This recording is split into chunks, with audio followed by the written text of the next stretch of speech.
il y a maintenant 2 mois, en septembre 2020, Apple a présenté le nouvel iPad Air.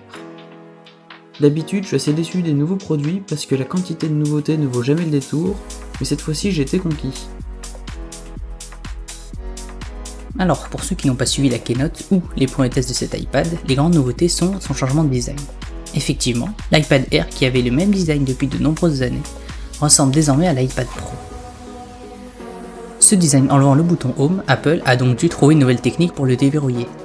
Face ID étant réservé aux appareils haut de gamme, on retrouve un Touch ID sur le bouton Power.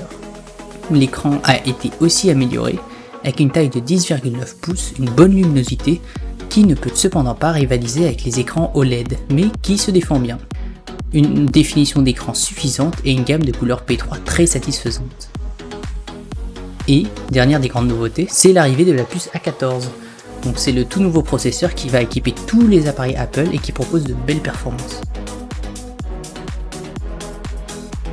Je suis allé chercher l'iPad le 24 octobre, le lendemain de sa sortie en France, et j'ai commencé mon test à partir de cette date. Cela fait maintenant plus de 3 semaines que j'utilise cet iPad au quotidien et je vais pouvoir vous livrer mon avis.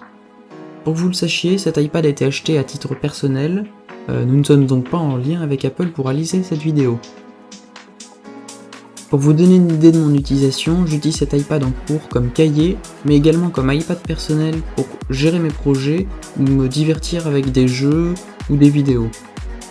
J'ai donc une utilisation assez mixte et j'exploite au maximum la machine. Pour la puissance, la puce A14 fait vraiment bien le travail, les applications se lancent rapidement, le multitâche se fait sans souci, et au quotidien, aucun ralentissement ne se ressent.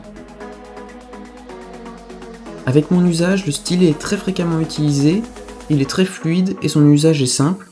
La question de la batterie n'est même plus d'actualité, sa connexion permanente avec l'iPad fait qu'il est toujours chargé. Pour la batterie, notre test d'autonomie très exigeant a mesuré une autonomie de 6h21 en utilisation mixte. La journée sera donc largement assurée, je n'ai personnellement pas réussi à aller en dessous des 60% après une journée complète tout en ayant un usage normal. Si éventuellement vous arrivez à vider entièrement l'iPad, vous pourrez le charger en 2h15 avec le chargeur d'origine. Pour conclure ce test, l'iPad Air 4, proposé à partir de 669€, est très bien designé. Sa puissance et sa grande batterie vont permettre à chacun de répondre à ses besoins, que ce soit pour travailler ou se divertir.